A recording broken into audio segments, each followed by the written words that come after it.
Hello दोस्तों। तो कैसे हो आज आप लोग।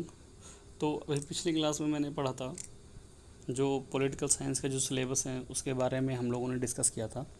आज हम उस सिलेबस के एक एक टॉपिक से को जो है एक एक करके हम पढ़ना शुरू करेंगे। तो ये मेरा उस टॉपिक का पहला लेक्चर है, उदारवाद।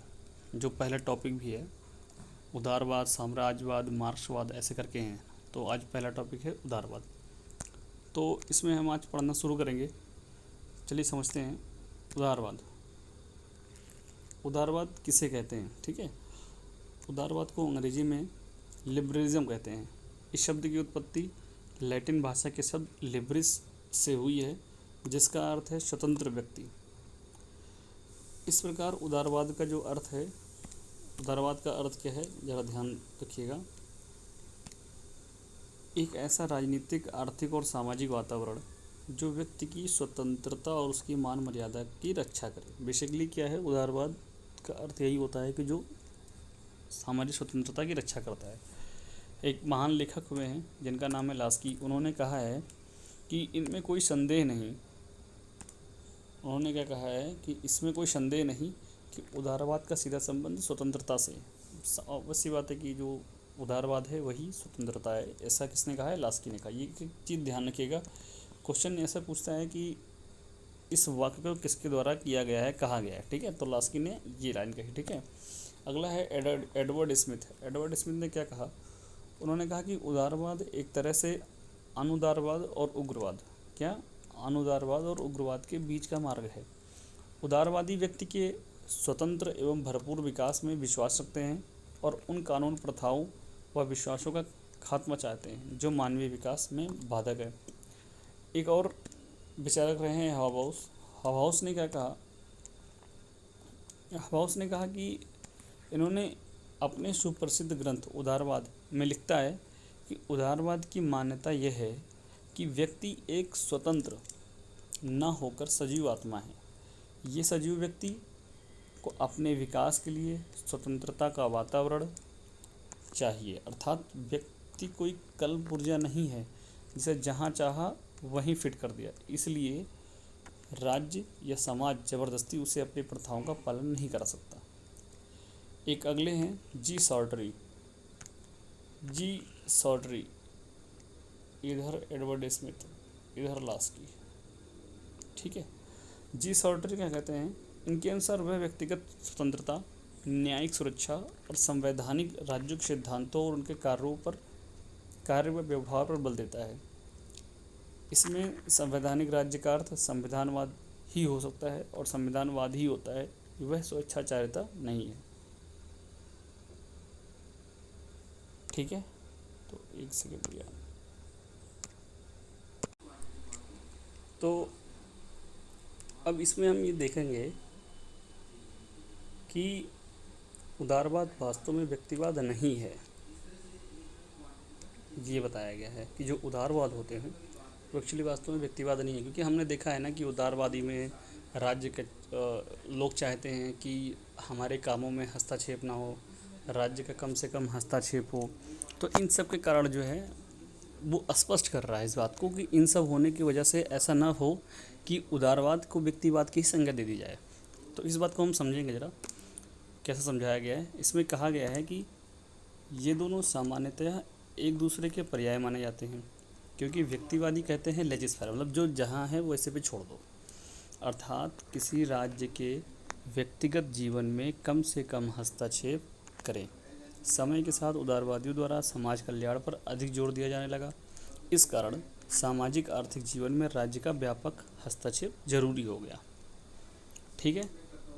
अब इसमें हम अगला पॉइंट पढ़ेंगे। अगला पॉइंट कहता है कि उदारवाद उदय और विकास। ये बड़ा महत्वपूर्ण है कि उदारवाद शुरू कैसे हुआ, कहाँ से शुरू हुआ, क्या क्या चीज़ें परिस्थितियाँ बनी। तो उदारवाद की 4 परिस्थितियाँ बनती हैं उदारवाद के शुरू होने के पीछे। उदारवाद के जो कारण हैं, एक तो पुनर्जागरण, दूसरा धर्म सुधार आंदोलन और तीसरा चौथा नीचे हैं, उसको हम बताएंगे अभी। तो पहले हम देखेंगे पुनर्जागरण। इसमें विषय क्या था कि यूरोप में 14वीं और 16वीं शताब्दी तक बौद्धिक जागरण का युग था। इन दिनों साहित्य, कला, नए आविष्कार, खोज के कारण नए नए देशों में विचारों के लोग संपर्क में आ गए। पूरे यूरोप में बुद्धिवाद फैल गया और कहा गया है कि व्यक्ति स्वयं अपने भाग्य का विधाता है। उसे राज्य की निरंकुशता और धर्म के बंधन, इन दोनों से मुक्ति मिलनी चाहिए ताकि वह को फूले फले। अब इसमें हम देखेंगे धर्म सुधार आंदोलन। धर्म सुधार आंदोलन के बारे में पढ़ेंगे तो 16वीं सदी तक धर्म सुधार आंदोलन छिड़ गया था। ठीक है, अभी तक लोग पोप और चर्च को ईश्वर की आज्ञा मानते थे। धर्म सुधार आंदोलन से पहले जो पोप होते थे या चर्च होते थे उनकी आज्ञाएं लोग मानते थे। लेकिन जब मार्टिन लूथर ने पोप की सत्ता पर आक्रमण कर दिया, उसको जीत लिया, तो लोगों का पोप के ऊपर से विश्वास उठ गया। तो बाद में लोग पोप और चर्च को ईश्वर की आज्ञा मानना बंद कर दिया और यह बताया कि व्यक्ति अपने विकास के लिए जो रास्ता ठीक लगे उसको अपना सकता है। इस प्रकार धर्म का बंधन भी खत्म होने लगा। ठीक है ना। अब धर्म का बंधन खत्म हो गया। धर्म का बंधन खत्म होना मतलब किसी भी प्रकार का बंधन खत्म होना अर्थात स्वतंत्रता, स्वतंत्रता अर्थात उदारवाद। इसी प्रकार एक उदारवाद का जो है विकास शुरू हो गया। आई बात समझ में। अब अगला पढ़ेंगे गौरवमयी क्रांति और फ्रांस की क्रांति। ये क्रांति हुई थी, इस कारण भी एक बहुत बड़ा प्रभाव पड़ा था। इसमें क्या था कि 1888 में एक रक्तहीन क्रांति में बिना संघर्ष के जेम्स द्वितीय का शासन सत्ता समाप्त हो गया। मतलब जेम्स द्वितीय ने अपने शासन सत्ता को समाप्त कर दिया। जब ये गौरवमयी क्रांति हुई, फ्रांस की जब राज्य क्रांति हुई, तो जो वहाँ के राजा थे जो है जेम्स द्वितीय, उन्होंने बिना संघर्ष किए ही उस सत्ता को छोड़ दिया। ठीक है। अब उन्होंने गद्दी छोड़कर ही भाग गए वहाँ से। इससे ये सिद्ध हो गया कि राजा को गद्दी पर बैठाने या हटाने का अधिकार जनता के पास है और राजा के दैविक अधिकारों का सिद्धांत खत्म हो गया और उदारवाद का विकास शुरू हो गया वहाँ से भी। ठीक है ना। अब देखो, अब अगला शुरू होता है औद्योगिक क्रांति। औद्योगिक क्रांति जो आया विषय औद्योगिक क्रांति। ठीक है ना। औद्योगिक क्रांति के बारे में पढ़ेंगे तो 1750 से 1850 के बीच इंग्लैंड में नए आविष्कारों के कारण उद्योगों में तेजी से विकास हुआ, जिससे पूंजीवादी व्यवस्था का जन्म हुआ। इस समय कुछ विचारकों जैसे एडम स्मिथ ने आर्थिक प्रगति के लिए राज्य के हस्तक्षेप से बचने की वकालत की। अब देखो, बहुत इन्होंने क्या कहा कि जो है भैया, अगर राज्य का हस्तक्षेप होगा तो हमारी विकास नहीं हो पाएगी। ऐसा किसने कहा?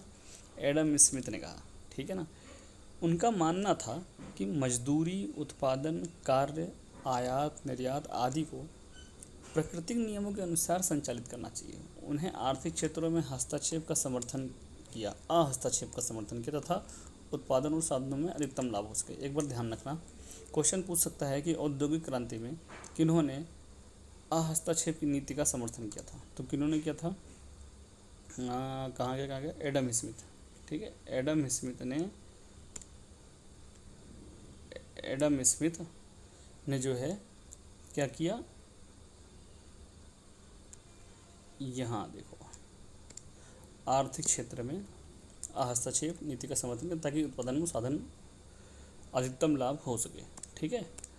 अब देखो, अब ये यहाँ से 4 क्रांति होते हैं हमारे ख़त्म होते हैं। पहला पुनर्जागरण, दूसरा धर्म सुधार, तीसरा गौरवमयी क्रांति, राज्य क्रांति, चौथा औद्योगिक क्रांति। मैं आपसे ये कह रहा हूँ कि जो पॉइंट हैं, आप भले ही इस नोट्स को प्रॉपर तरीके से आप इसके शॉर्ट नोट्स भी बना सकते हैं अपने पास, जो महत्वपूर्ण लाइन लगे क्वेश्चन आ चुके हैं, क्योंकि सारे के प्रीवियस ईयर क्वेश्चंस बहुत बन चुके हैं। उसी से एक एक कड़ी जोड़ के मैंने प्रॉपर नोट्स तैयार किया है, तो बहुत महत्वपूर्ण है, ज़रा ध्यान रखिएगा।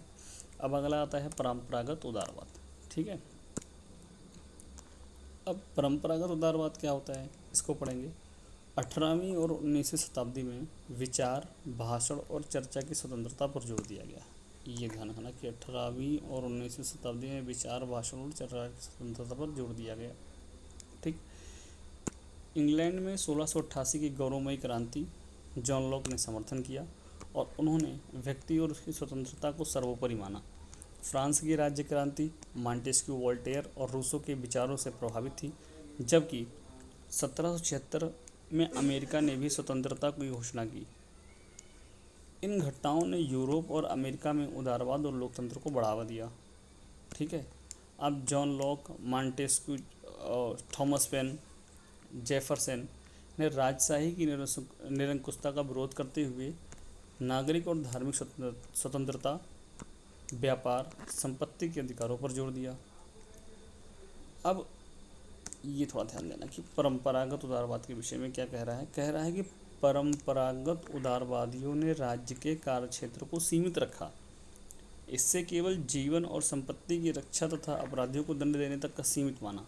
उनके अनुसार शिक्षा, कृषि और व्यापार क्या क्या था शिक्षा, कृषि और व्यापार में राज्य की हस्तक्षेप व्यक्ति की स्वतंत्रता का उल्लंघन है। इस विचारधारा में स्वतंत्रता का अर्थ हस्तक्षेप की अनुपस्थिति था। अर्थात हमें इसमें ये नहीं चाहिए कि जो है हमारी स्वतंत्रता में अगर हस्तक्षेप कर रहे हैं तो ये हमारी स्वतंत्रता का उल्लंघन है। किसी भी प्रकार का हस्तक्षेप, हमारे चाहे औद्योगिक क्रांति हो या ऐसे किसी भी प्रकार का जो है अगर वो हो रहा है तो उसमें क्या है, आप हमारी स्वतंत्रता को ठेस पहुंचा रहे हैं। ठीक है। अब इसमें 2-3 विषय बताए गए हैं। पहला सकारात्मक उदारवाद, पॉजिटिव लिबरलिज्म। इसमें क्या था, इसमें ये बताया गया है कि आर्थिक क्षेत्र में अहस्तक्षेप नीति के बड़े भीषण परिणाम निकले हैं। उद्योग व्यापार पर नियंत्रण न होने के कारण पूंजीपतियों ने मजदूरों व सर्वसाधारण जनता का खूब शोषण किया। अब हस्तक्षेप था ही नहीं, भाई पूंजीपति हो गए, बड़े रुपए कमा लिए और जो है गरीबों का शोषण कर रहे हैं। अब भाई राज्य कुछ कर नहीं सकता, मतलब उन्होंने इस नीति का पालन किया कि राज्य हस्तक्षेप करे, हस्तक्षेप नहीं कर सकता। और राज्य हस्तक्षेप नहीं करेगा तो भाई किसी भी औद्योगिक क्रांति में किसी का भी एकाधिकार हो जाएगा, और जब एकाधिकार हो जाएगा तो उसके अंतर्गत रहने वाले जो मजदूर हैं उनका शोषण ऑब्वियस सी बात है होना ही तय है। ठीक है। अतः यह कहा जाने लगा कि सामाजिक आर्थिक जीवन में परिवर्तन लाने के लिए हस्तक्षेप करना पड़ेगा। ठीक है। अब एक चीज ध्यान रखना, टी.एच. ग्रीन ने 1880 की पुस्तक में कहा गया कि स्वतंत्रता का सही अर्थ प्रतिबंधों का अभाव नहीं है। शिक्षा, स्वास्थ्य के लिए बने कानून स्वतंत्रता में कमी ना होकर वृद्धि होती है। 20वीं सदी में समाजवाद के लोगों को आर्थिक विषमताओं का ध्यान चला गया। इससे उदारवाद के स्वरूप में परिवर्तन आया। ये ध्यान देना कि लास्की, मैकाइवर, हॉबहाउस ने सकारात्मक उदारवाद का समर्थन किया। इन्होंने गरीबी के उन्मूलन के लिए राज्य को हस्तक्षेप को उचित ठहराया। देखो अब ये जो 3 थे, मैकाइवर, लास्की और हॉबहाउस, इन्होंने बताया कि देखो हस्तक्षेप तो ज़रूरी है भाई, अगर हस्तक्षेप नहीं होगा तो फिर समस्या हो जाएगी। मज़दूर जो गरीब है गरीब होता चला जाएगा, जो अमीर है वो अमीर होता चला जाएगा। इसलिए उन्होंने कहा कि हस्तक्षेप बहुत ज़रूरी है, अगर हस्तक्षेप नहीं होगा तो समस्या हो जाएगी। तो गरीबों के उन्मूलन के लिए हस्तक्षेप जरूरी है। ठीक है ना। वो तो ठीक है कि औद्योगिक क्रांति के लिए ज़रूरी है राज्य हस्तक्षेप ना करे, लेकिन इन गरीबों का क्या, इनके लिए तो आवश्यकता है हस्तक्षेप। अब देखो 1932 अमेरिका में 1932 के आर्थिक संकट का सामना करने के लिए नया कार्यक्रम, ये इम्पोर्टेंट है, थोड़ा ध्यान रखना। अमेरिका ने 1932 में आर्थिक संकट का सामना करने के लिए एक नया कार्यक्रम, न्यू डेवलपमेंट अपनाया गया। ठीक है। अब इसमें क्या था कि अपनाया गया था। ठीक है। अब आता है अनुभाविक अनुदारवाद। अनुभाविक अनुदारवाद क्या कहता है कि रॉबर्ट डेल और जे.एस. शुम्पीटर ने आधुनिक लोकतंत्र के संदर्भ में जो विचार व्यक्त किए उन्हें अनुभाविक उदारवाद की संज्ञा दी गई। किसने? रॉबर्ट डेल और जे.एस. शुम्पीटर। ये कहते क्या हैं? इन्होंने 3-4 बातें बताई। इन विद्वानों ने जे.एस. मिलर और टी.एच. ग्रीन की प्रमुख मान्यताओं का खंडन करते हुए अपने विचारों को 3 प्रकार से बताया। पहला क्या बताया कि जे.एस. Miller, TH. ग्रीन ने लोकतंत्र को मनुष्य का साधन माना, पर अनुभाविक लोगों ने लोकतंत्र को नैतिक पक्षों का अव्यवहारिक बतलाया। इनके अनुसार लोकतंत्र का कार्य सिर्फ शासन प्रणाली है। इससे यह फर्क नहीं पड़ता कि लोकतंत्र होने से जनता का भला हो रहा है या नहीं, जनता के नैतिक विकास में कुछ सहायक बन पा रही है। ये कहना तर्कसंगत नहीं होगा कि लोकतंत्र एक ऐसी शासन व्यवस्था है जिसमें आम लोग की भागीदारी कर सकें। यह एक प्रकार से अभिजात वर्ग के लिए पूर्ण सिद्ध हो जाता है। आम नागरिक इस तक पहुंच नहीं पाता। हर राजनीतिक दल से वही लोग चुनाव लड़ते हैं जो अभिजात वर्ग में आते हैं। तो इन्होंने बहुत महत्वपूर्ण बात कहा। उन्होंने कहा कि जो चुनाव लड़ते जा रहे हैं, मतलब परिवार वाला विषय, जो बड़े बड़े परिवार हैं, परिवारवाद करते जा रहे हैं, एक ही परिवार से चुनाव लड़ रहे हैं। जो नीचे दबे कुचले बंदे हैं उसको कभी मौका ही नहीं मिल पा रहा है। जो अमीर हैं वो अमीर होते जा रहे हैं, जो गरीब है वो गरीब होते जा रहे हैं। तो इन सब बातों को बताया गया। तो किसने बताया? रॉबर्ट डेल और जे.एस. हुम्पिटर ने कहा।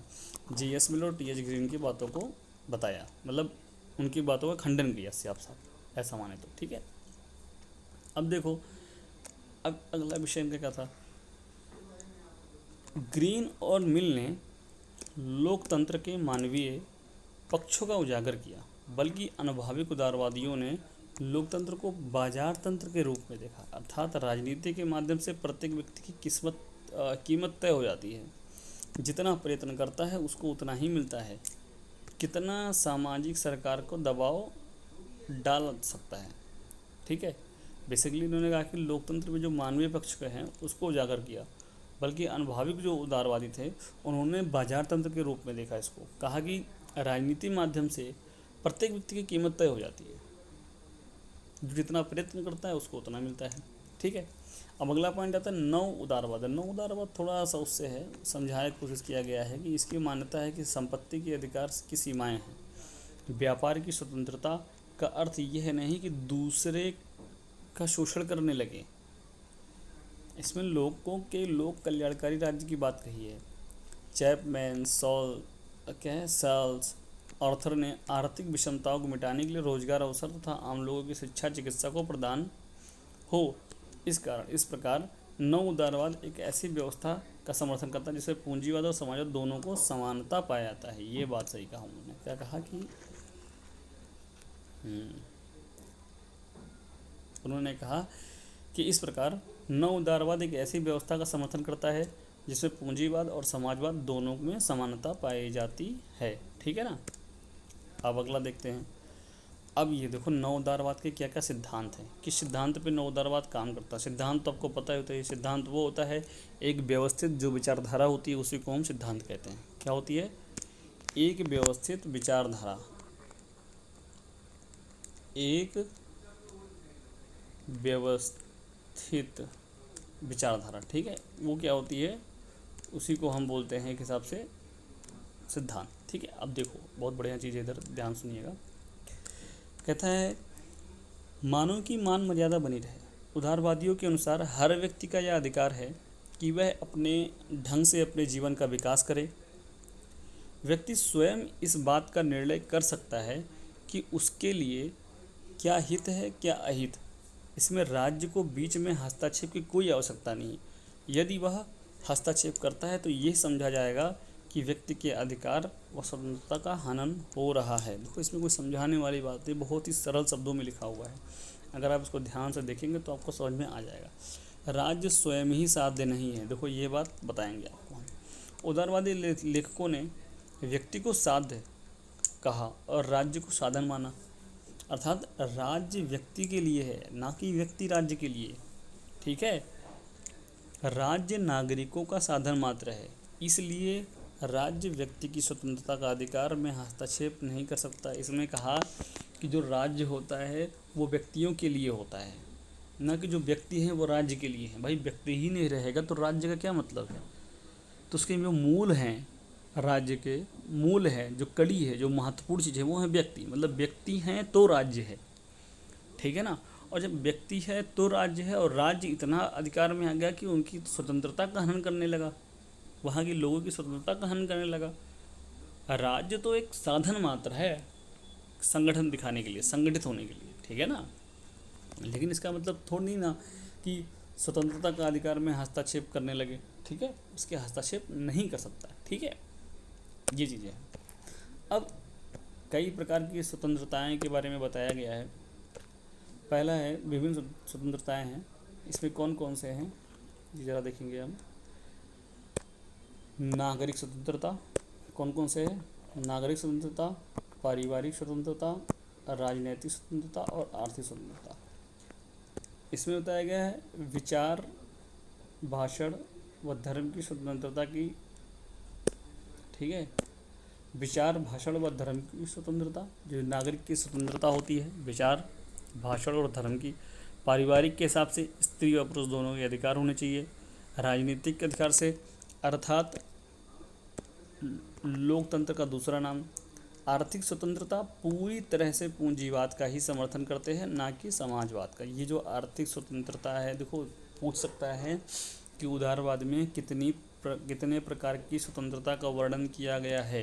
तो कितने प्रकार की स्वतंत्रता का वर्णन किया गया है, हम इस बात को ध्यान रखेंगे, 4 प्रकार की, ठीक है।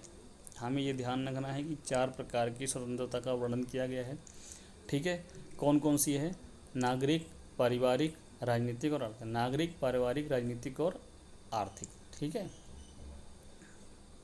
नागरिक, पारिवारिक, राजनीतिक और आर्थिक, ठीक है। NPRA आई बात समझ में? तो चलिए अब अगला देखते हैं।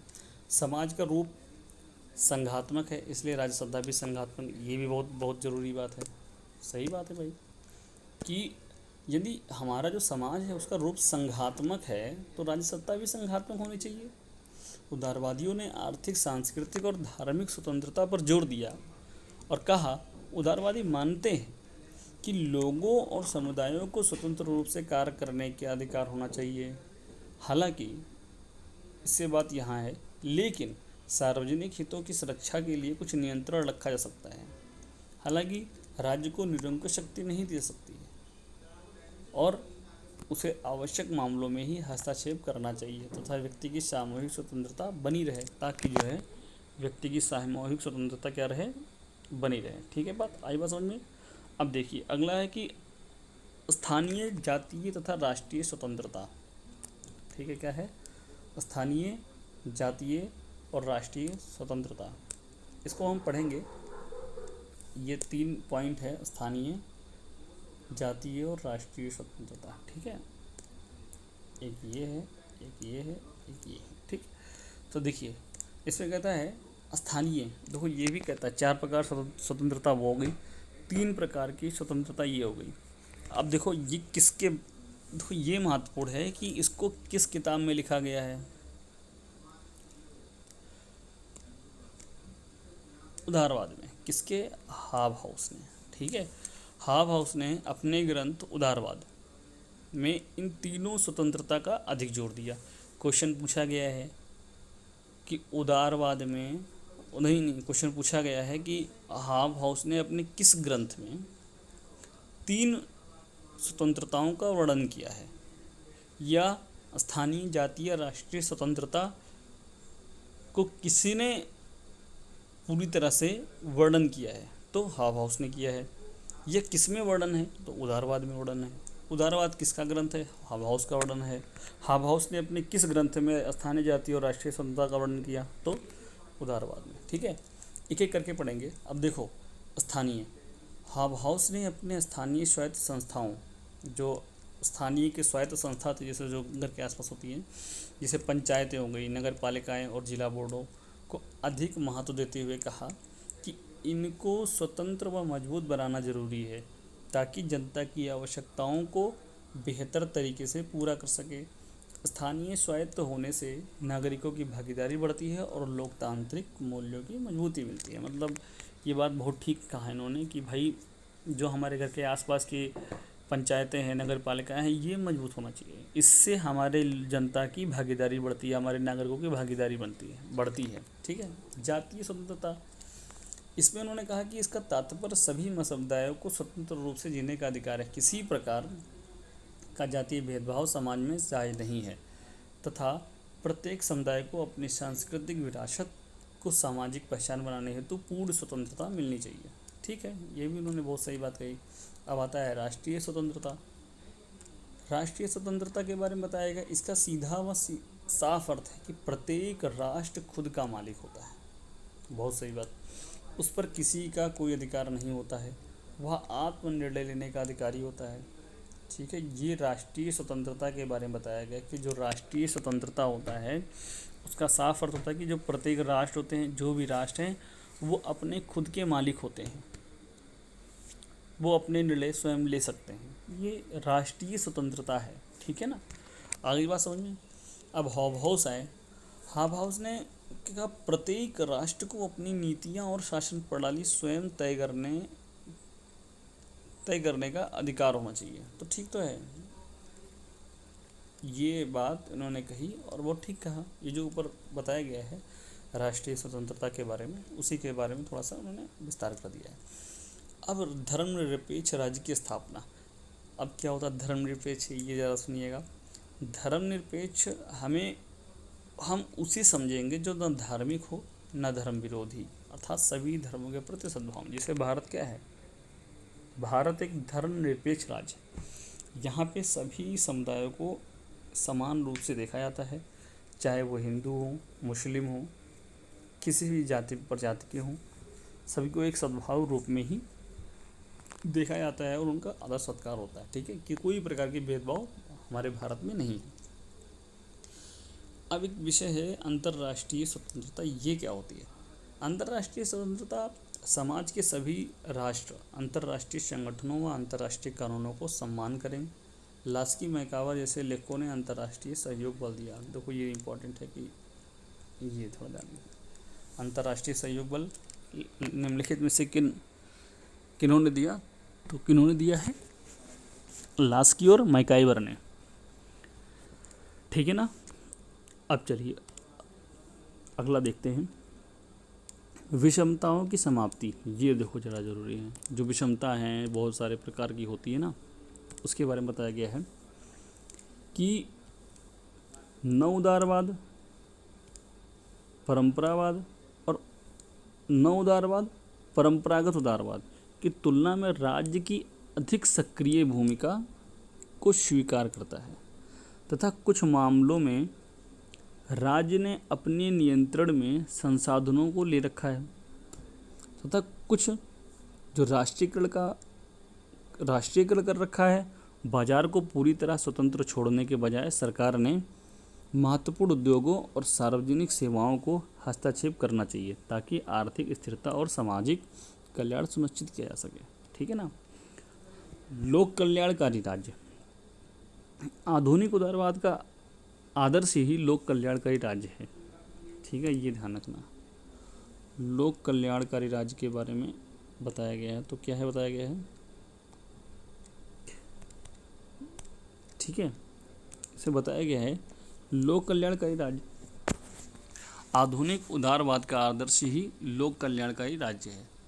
लोक कल्याणकारी राज्य अर्थात राज्य नागरिकों वह सभी साधनों को प्रदान करेगा जिससे जनता आसानी से अपना जीवन यापन कर सके, ठीक है। हॉब हाउस और मैकाइवर के अनुसार, अब हॉब हाउस और मैकाइवर हैं, उनके हिसाब से क्या कहा गया है कि राज्य को सभी कार्य करने चाहिए जिसमें सामाजिक कल्याण हो। इंग्लैंड, स्वीडन, डेनमार्क और ऑस्ट्रेलिया में नागरिकों को बेकारी और बुढ़ापे की स्थिति में सरकारी अनुदान मिलते हैं। ये बहुत बढ़िया है भाई, ठीक है।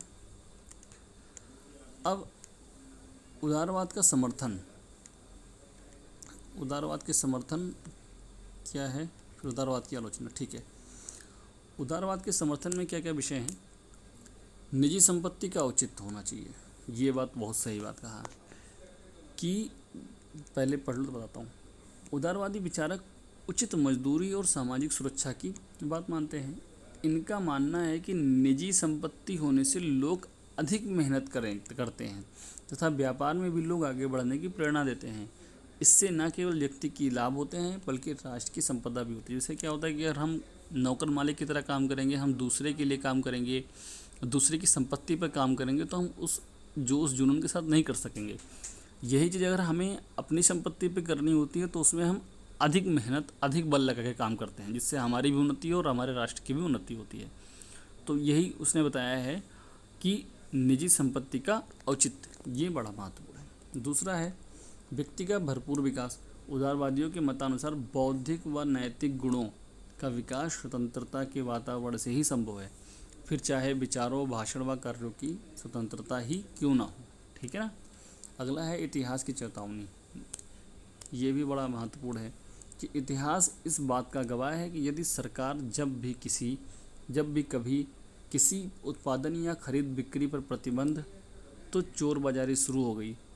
जब भी प्रतिबंध, इतिहास गवाह है कि जब भी सरकार ने किसी भी वस्तु या खरीद बिक्री पर पाबंदी लगाई, और पाबंदी लगाते ही जो है उस पर चोर बिक्री शुरू होते हैं। आप सबको नॉर्मल सी बात है, सब देखते हैं। लॉकडाउन में तो बहुत बड़ा एग्जांपल रहा है हमारे सामने कि जब भी कभी भी इतने सारे वो हुए कि ये नहीं होना वो नहीं होना, बहुत सारी चीज़ें बंद हो गई, तो चोर बाजारी शुरू हो गई। लोग उसको माल को स्टॉक करने लगे, स्टॉक करके फिर उसको बेचना शुरू किया महंगे महंगे दामों में, तो ये सब शुरू हो जाता है। तो इसलिए आयात निर्यात पर प्रतिबंध लगाने से तस्करी शुरू हो जाती है। अब ये इतिहास की चेतावनी है। राज्य की क्षमता सीमित है, राज्य को भी अपनी सीमाएं हैं। आखिरकार वह कितने कार्यों को संपन्न करा सकता है। दूसरा यह है कि राज्य के कर्मचारियों को सामाजिक कार्यों से ज़्यादा गंभीरता नहीं लेते तथा लापरवाही शुरू हो जाती है, जिससे लाभ के बजाय हानि शुरू हो जाती है। मतलब उन्होंने कहा कि जो सरकारी कर्मचारी होते हैं, आपने देखा होगा कि वो एक एक फाइल पड़ी रहती है, कोई मतलब ही नहीं होता, वो इंटरेस्ट ही नहीं लेते काम को करने में, फाइल वहीं की वहीं पड़ी रहती है। किसी के लिए कितना भी महत्वपूर्ण है, जैसे चिड़ैया का जान जाए लड़कन खिलौना, ठीक है ना, चिड़ैया का जान जा रहा है और लड़का आराम से बैठा है, उसको फ़र्क ही नहीं पड़ रहा है, सर मोड़ रहा है, गर्दन मोड़ रहा है, हाथ पैर मोड़ रहा है। तो मतलब बेसिकली क्या होता है, फाइल पड़ी रहती है और जिसको आवश्यकता है वो छटपट छटपट कर रहा होता है। तो उसमें लाभ, उसमें हानि बहुत ज़्यादा होती है, बहुत सारी चीज़ें समस्या होती है, गंभीरता से नहीं लेते हैं, लापरवाही शुरू हो जाती है और लाभ के बजाय हानि शुरू हो जाती है। ये राज्य की क्षमता की सीमित है, ठीक है। अब उदारवाद की आलोचना क्या क्या की गई है, ये ज़रा सुनिएगा। अपने हितों को स्वयं से अच्छा नहीं जानता, अर्थात यह जरूरी नहीं है कि व्यक्ति को अपने लिए उचित अनुचित का ज्ञान नहीं है। कभी कभी ऐसा होता है कि अधिक ज्ञानी और स्वार्थ के कारण मनुष्य अपना हित को समझ नहीं पाता। ऐसे भी उदाहरण मिलते हैं जिसमें व्यक्ति नंगा रहना और बच्चों को स्कूल ना भेजना उचित समझते हैं। अब देखो, बहुत सही बात है, अपने हितों को स्वयं से अच्छा नहीं होता। देखो, ऐसे भी उदाहरण मिलते हैं जिसमें व्यक्ति नंगा रहना और बच्चों को स्कूल में ना भेजना उचित समझते हैं। मतलब आप कह सकते हो कि जो अपने आप को बहुत मॉडर्न बनाना, अपनी आधुनिकता के चक्कर में अपनी जो है, क्या कहते हैं उसको, जो हमारा वो होता नहीं कि जो कहते हैं कि हम अपने आप को आधुनिक बना रहे हैं, अब आधुनिक बनाते के चक्कर में अपने संस्कार भूले जा रहे हैं। इनको ध्यान नहीं आ रहा है कि संस्कार ख़त्म होते जा रहे हैं अपने आप को आधुनिकता बनाने के चक्कर में, छोटे छोटे कपड़े पहनने के चक्कर में। इसको थोड़ा सा भी ध्यान नहीं रह जाता इस बात पे, ठीक है। अब देखिए, बाज़ार में प्रतियोगिता बनाए रखना एक कठिन कार्य है। उदारवादियों ने प्रतियोगिता की तारीफ की है, पर प्रतियोगिता की स्थिति को बनाए रखना एक कठिन कार्य है। पूंजीवादी लोग किसी वस्तु पर एकाधिकार बना लेते हैं तथा मनमाने ढंग से शुल्क वसूलते हैं तथा छोटे व्यापारियों का शोषण शुरू हो जाते हैं। इसलिए राज्य को व्यापार में हस्तक्षेप होना जरूरी बताया गया है कि राज्य का भी हस्तक्षेप क्यों ज़रूरी है, इसके बारे में पढ़ रहे हैं, पूरा ध्यान रखिए कि क्यों क्यों ज़रूरी है, क्या क्या कैसे कैसे समस्याएं हो जाती हैं। तो राज्य का हस्तक्षेप क्यों ज़रूरी है, क्योंकि एकाधिकार न हो पाए। हमने जब औद्योगिक क्रांति पढ़ी ऊपर, तो उसमें मैंने देख लिया था कि हाँ क्या क्या विषय था, ठीक है ना। ताकि देश भौतिक साधन कुछ ही गिने चुने लोगों के हाथ में ना हो, पता लगे कि एकाधिकार बन जाता है लोगों का, एक और अपने ढंग से चीज़ों को चलाते रहते हैं, ठीक है ना। तो देखिए, कुछ सेवाओं को राज्य ज़्यादा प्रभावी ढंग से जुटा सकता है। कुछ सेवाएं ऐसी हैं जैसे शिक्षा, स्वास्थ्य बीमा, ठीक है, अग्निकांड इत्यादि जैसी व्यवस्था राज्य प्राइवेट कंपनी से अच्छा कर सकती हैं तथा गरीबों को रक्षा भी राज्य से ही की जानी चाहिए, क्योंकि पेंशन स्वीकार हो जाता है, परंतु प्राइवेट कंपनी से दान लेना सम्मान विरुद्ध मान लेते हैं। इसी भी मामलों में राज्य अच्छा प्रदर्शन करता है। जैसे क्या होता है, प्राइवेट कंपनियां अगर पेंशन देना शुरू कर देना तो पेंशन में वो एक हिसाब से दान होता है, ऐसा लोग मानते हैं, मतलब अपने लिए ही मानते हैं, ठीक है ना। अगला है कि स्वतंत्रता व समानता के बीच संतुलन कायम होना।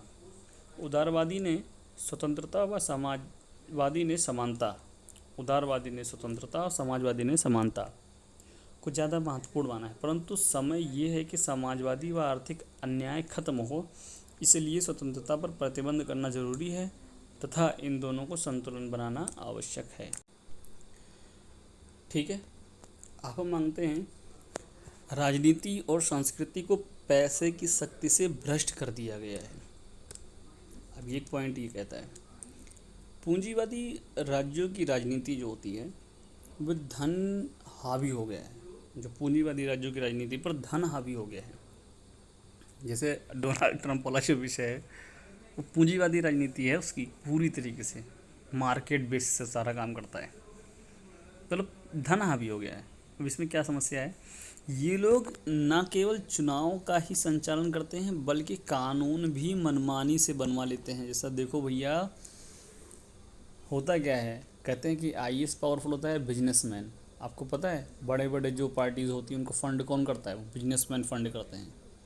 बिजनेसमैन फंड करते हैं पार्टियों को संचालन कौन करती है, आईएएस से कौन संचालन करता है, बड़े बड़े नेता मंत्री, उनको फंडिंग होती है कंपनीज से, बड़े बड़े जो है बिजनेसमैन से।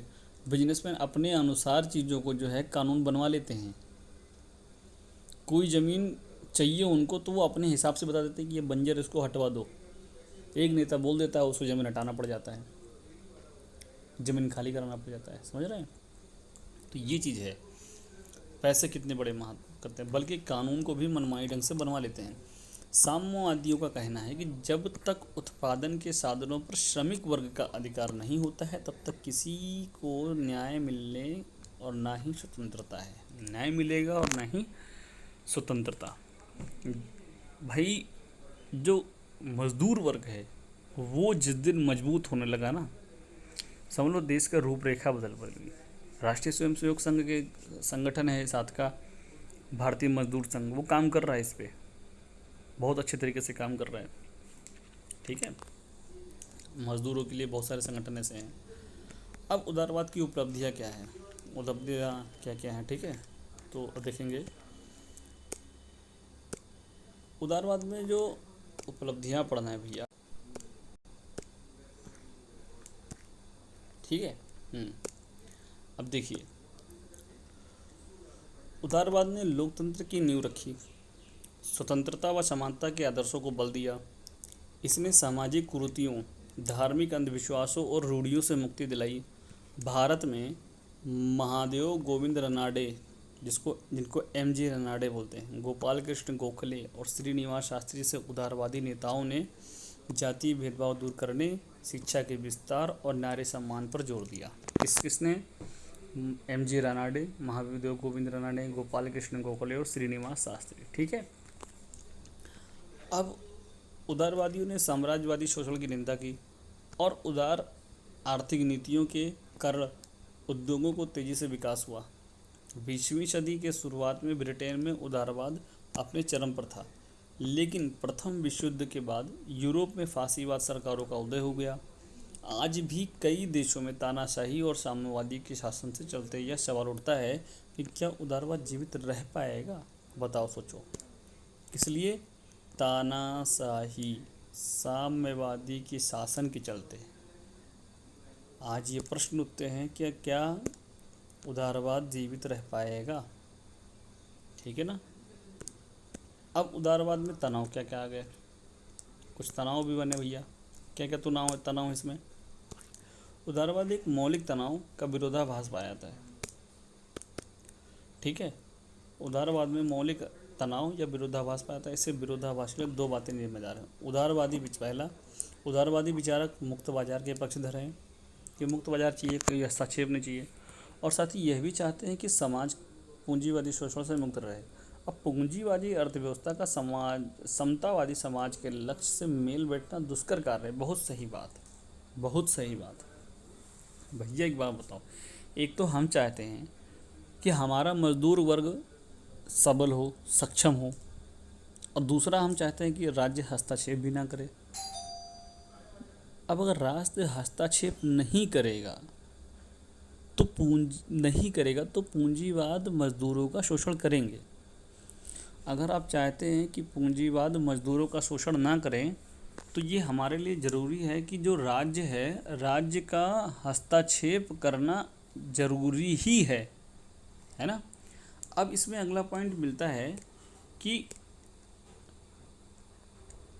अगला पॉइंट ये मिलता है कि नव उदारवादियों ने लोकहितकारी राज्य की कल्पना की है, परंतु उत्पादन के साधन निजी हाथों में ही बने रहे, इसलिए वस्तु का मूल्य उद्योगपतियों द्वारा निर्धारित होता है।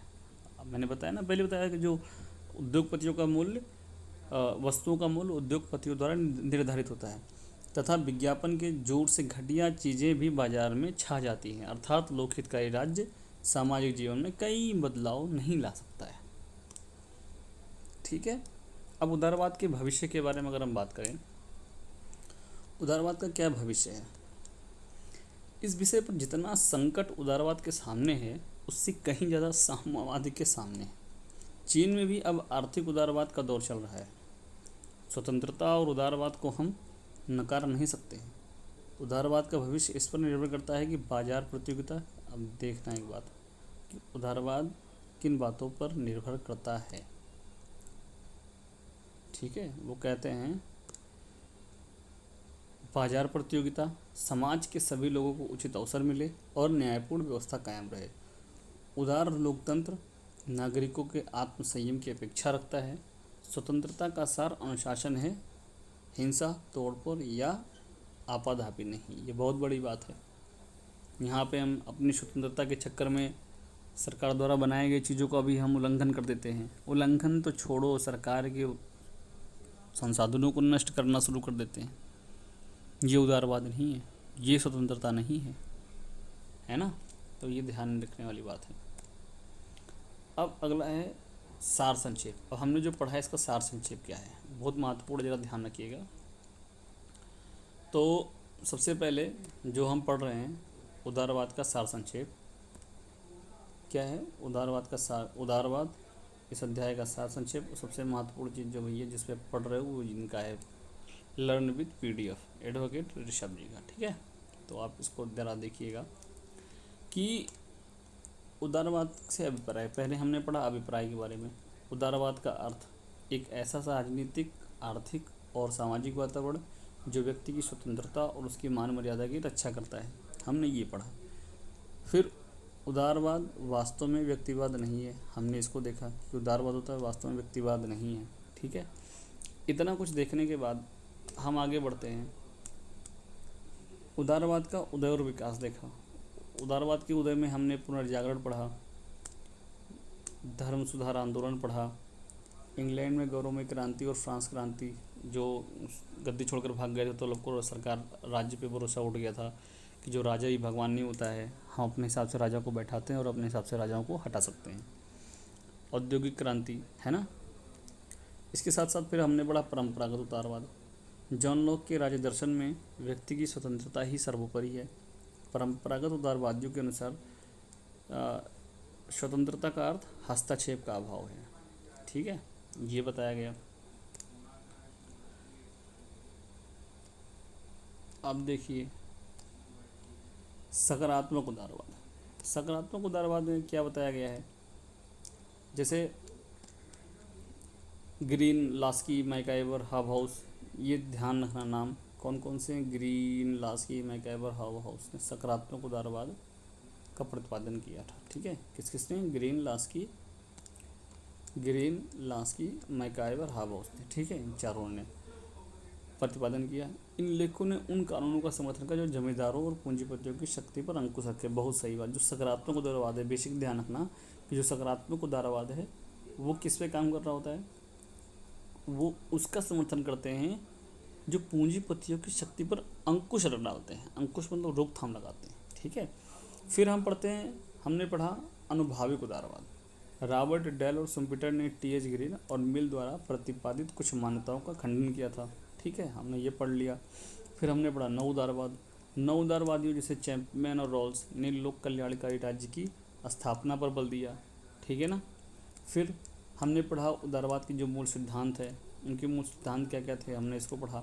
मानव की मान मर्यादा की रक्षा, राज्य साध्य नहीं है, राज्य साधन है, विभिन्न स्वतंत्रताएं, राष्ट्रीय स्वतंत्रता व विषमताओं की संपत्ति।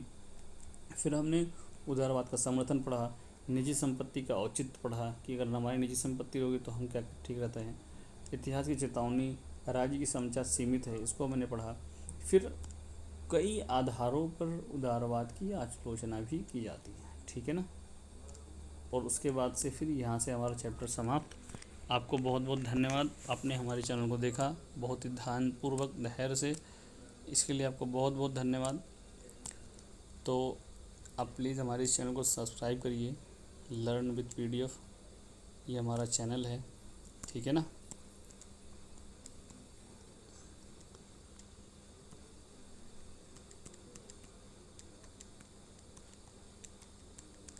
ठीक, और सबसे बड़ी बात, आपने बहुत बहुत धन्यवाद, थैंक यू, आपने देखा।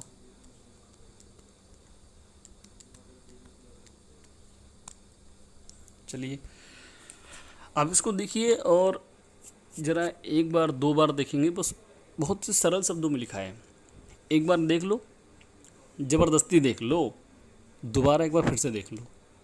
आपको लगेगा ना, जब दोबारा देखोगे तो आपको लगेगा हाँ हाँ ये हम पढ़ चुके, ये पढ़ चुके। ऐसा मेरे साथ हुआ, इसलिए हम बता रहे हैं, बस ध्यान से सुनना, शर्त यही है। ठीक है भैया, धन्यवाद, राम राम, नमस्कार, सत श्री अकाल, आदाब।